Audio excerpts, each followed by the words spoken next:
Hello दोस्तों, नमस्कार। प्रातःकाल ज्ञान चैनल में आपका स्वागत है। तो आज बात करेंगे होटल में होने वाली दादागिरी के बारे में, उसकी सावधानियों के बारे में बात करेंगे। तो चलिए शुरू करते हैं। जैसे कि आप जो कम पढ़े लिखे लोग रहते हैं, हमको आपको मालूम नहीं रहता, किसी भी होटल में चले जाते हैं, बगैर जानकारी निकाले हुए कहीं भी घुस जाते हैं, तो बहुत सी परेशानियों का सामना करना पड़ता है। तो उसकी सावधानी के बारे में आज बताऊंगा।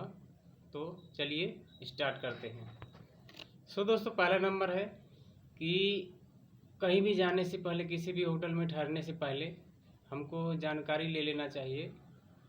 वहाँ पे जो कुछ लोग पहले से अगर गए हुए होंगे, आए हुए होंगे, तो उनसे पूछना चाहिए कि कौन सी जगह अच्छी है, कौन सा होटल अच्छा है, कहाँ पे रुकना उचित रहेगा, कहाँ पे खाना अच्छा मिलता है, कहाँ पे पेमेंट कम लगता है, कहाँ पे कैसी क्वालिटी है, वो हमको बरोबर जानकारी पहले ले लेना चाहिए।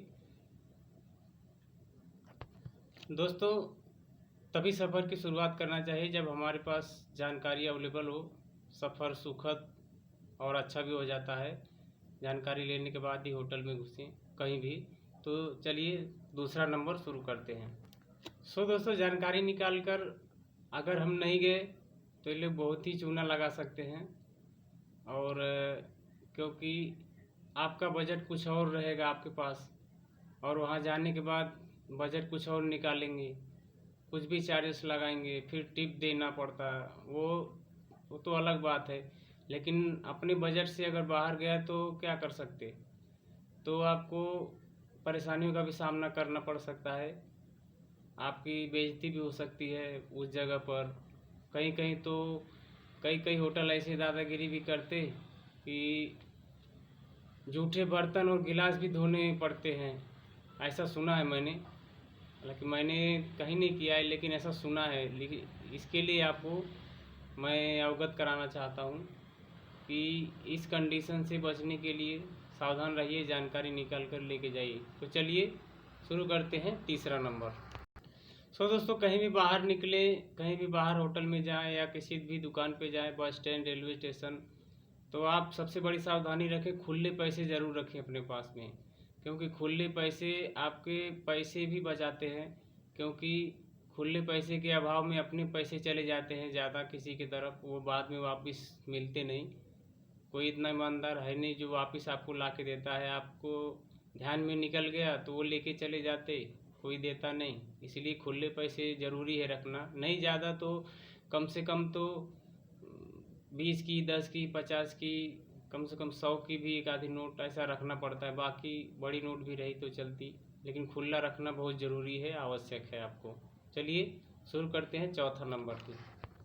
दोस्तों, होटल में जब आप जाएं तो जब होटल में आपका बुक हो जाता है, खाना बुक हो गया, समझो होटल बुक हो गया, तो आप घर पे एक बार ज़रूर फ़ोन लगा दीजिए कि मैं इस होटल में ठहरा हूँ, फला जगह पर हूँ, ताकि घर वालों को नॉलेज मिल जाए, वो भी टेंशन फ्री हो जाएंगे।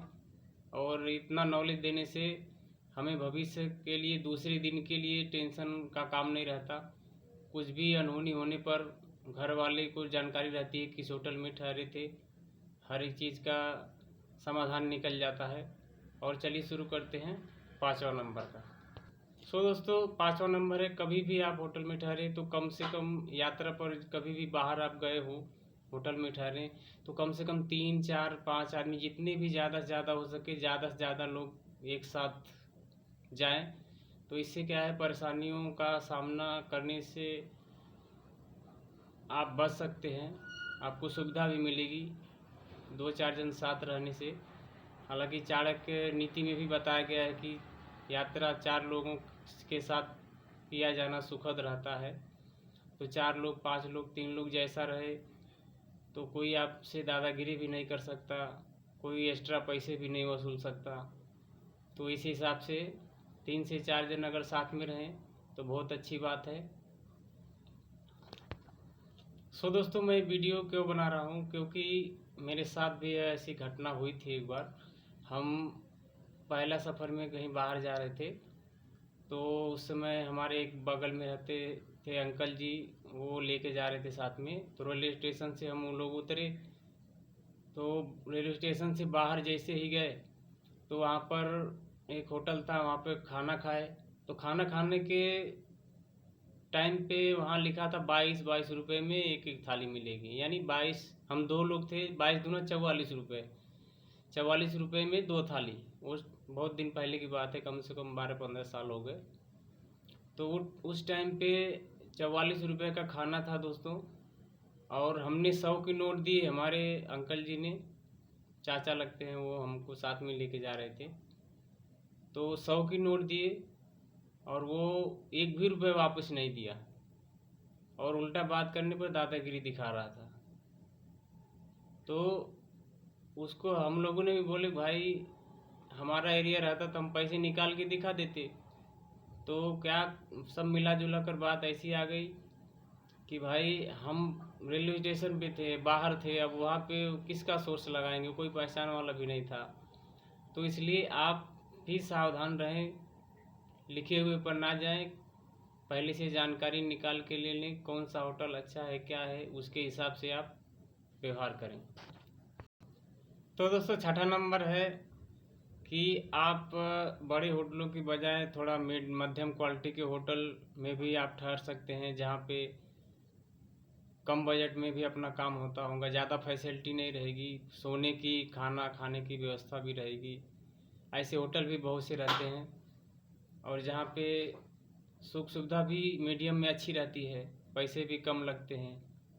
और वैसे लोगों के होटल में रुकने से एक मध्यम क्वालिटी का जो लघु उद्योग वाला जो आदमी रहता है उसकी भी बढ़ोतरी होती है, वो भी, उसके यहाँ भी मजदूर काम करने वाले वो भी आगे जाते हैं, उनकी भी 2 पैसे इनकम होती है। तो और पहली बात तो शाकाहारी मिलता है, और बड़े बड़े होटलों में कैसा है, कुछ बोल नहीं सकते कि इधर का बर्तन उधर, उधर का बर्तन उधर, वैसा भी होता होगा, और बहुत जगह वैसा होता भी है, जल्दी जल्दी में कुछ भी हो जाता। तो आप सावधान रहें। बात करते हैं 7वें नंबर की। दोस्तों, जिस होटल में मांस, मछली, अंडे और मदिरा का सेवन सबसे ज़्यादा किया जाता हो, और आप अगर शाकाहारी हो, तो वैसे होटलों में भी आपके लिए जाना उचित नहीं रहेगा। और ज़्यादा, जिस होटल में ज़्यादा लेडीज़ वर्क में हो, लेडीज़ काम करती हो, उस होटल में भी रुकना अच्छा नहीं है, क्योंकि आपको तो मालूम है जगह का भी असर पड़ता है। जैसी जगह रहेगी, जैसा माहौल रहेगा, वैसा आदमी के मस्तिष्क पर प्रभाव भी पड़ता है। तो इसलिए वैसी जगह पर आप बेवजह भी फंस सकते हैं, बगैर लेना देना कुछ, वैसी जगह पर। इसलिए सावधानी रखें, देख कर के जाएं। सब मिला जुला कर कहना है कि आप जिस माहौल में रहेंगे तो वैसा असर भी पड़ेगा आपके ऊपर। तो बात करते हैं 8वें नंबर की। दोस्तों 8वें नंबर में है, इन परेशानियों से बचने के लिए आप क्या करें। तो दोस्तों इसमें पहला नंबर है कि आप घर से टिफ़िन बॉक्स छोटा सा लेकर चलें, और जिसमें अपना घर का सब्जी, पराठा वगैरह, जो अपनी सिंगदाने की चटनी रहती, वो सब आप रख सकते हैं। मस्त 10-15 घंटा तो वो भी चल सकता है। वो सर्दियों के महीने में तो ज़्यादा ही टाइम तक खाना सेफ रहता है। और बाकी का दूसरा नंबर है, जल्दी न खराब होने वाले नाश्ते, जैसे मुरमुरा हो गया, और तिल का लड्डू हो गया, और कुछ भी आप ऐसा बना सकते हैं जैसे कि ज़्यादा टाइम तक चलता हो, जल्दी नहीं ख़राब होता है। और दोस्तों पानी भी आप बॉटल में अपने पास हमेशा रखें, कहीं भी बाहर जाएं, छोटा बॉटल ज़रूर रखें। इससे आपको बहुत फ़ायदा होगा, आपके पैसे भी बचेंगे, आप परेशानियों से भी बचे रहेंगे। दोस्तों मेरे बताने का मतलब क्या है कि जैसे कोई भी होटल हो गया, या रेलवे में हो गया, बस स्टॉप पर हो गया, कहीं भी लोग खाना कौन सा भी खिलाते हैं, कौन सा भी खाना रहता है, वो कस्टमर को मन में बैठता नहीं, वो किसी भी काम का नहीं रहता, ज़्यादा से ज़्यादा वैसे मन को भाता नहीं खाना, कितना भी खा ले, क्योंकि आलू रहेगा तो आलू में छिलका ही पड़े हुआ रहेगा, आलू में लौकी की सब्जी बना के डाल देंगे, कुछ भी बना के देते। इसके लिए वो सफ़र का खाना कोई कोई भी प्रेम से खाता नहीं।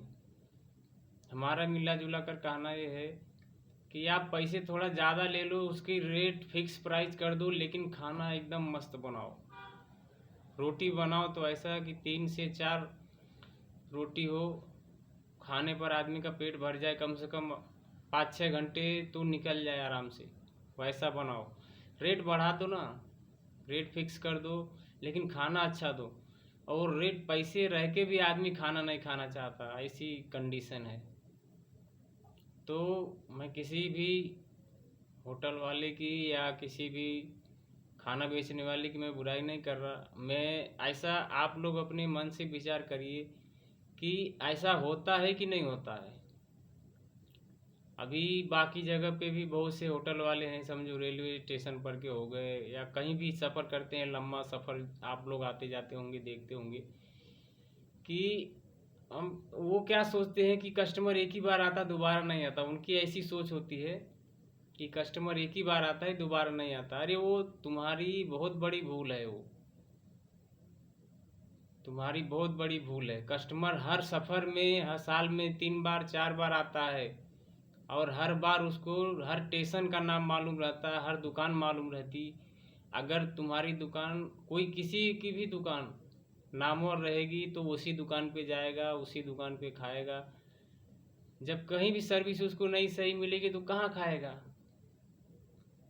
तो पैसा रख के भी कोई जल्दी खाना नहीं चाहता, क्योंकि सर्विस अच्छी नहीं, सर्विस अच्छी नहीं है। तो आप लोग कोशिश करें कि सर्विस भी अच्छा दें। हमारे बोलने का मतलब ये नहीं कि मैं बुराई कर रहा हूँ किसी की। हम भी सफ़र करते हैं हर बार, हमको इसलिए अनुभव है, वो बात मैं बता रहा हूँ। और भाइयों को सावधान भी कर रहा हूँ। तो दोस्तों, ये थी आज की जानकारी। तो आज के लिए इतना ही, और आप मिलेंगे नेक्स्ट वीडियो के साथ। और आप चैनल को भी सब्सक्राइब कीजिए, लाइक कीजिए। तब तक के लिए जय हिंद, जय भारत।